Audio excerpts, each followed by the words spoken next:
Going home already? That evening, James wasn't too keen on maintaining a forced conversation with Glenda. He'd been cast away from his main project due to his boss's tomfooleries. The pressure of sitting between the lines of employment and poverty only seemed to turn the issues he'd been having with Rachel, his frigid wife, worse. He pushed the button to the first floor, smiling neglectfully at Glenda, who was looking at some papers right on the outside of the elevator. She waved him goodbye. When the lights went out, James almost panicked. The buttons of the elevator were randomly glaring, and he felt the elevator fall down with such velocity that James' stomach turned. The door opened with a cheerful, customary ring, and James looked up to realize he was at the 7th floor.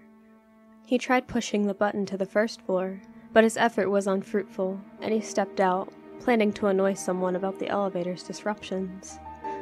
To his amazement, none of his co-workers were present, nor was his office or the modern contemporary building that he worked in.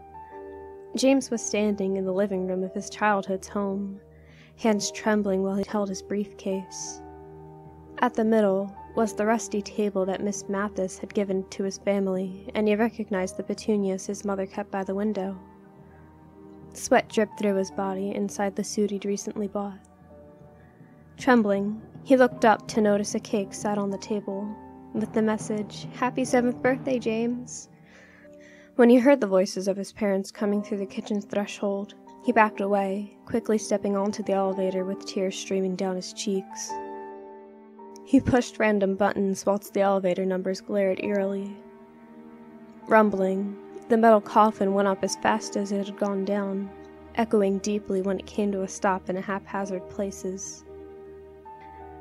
James caught a glance of Cadbury, the overweight dog he'd been given by his parents when he was 12, on the 12th floor.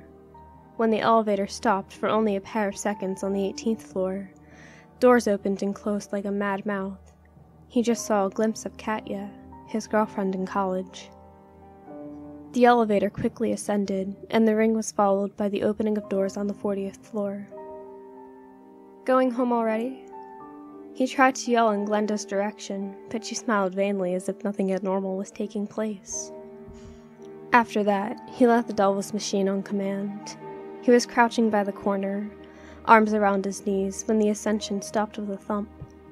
The elevator didn't move, and James only stared up after some time, to shockingly discover he was standing at the 41st floor.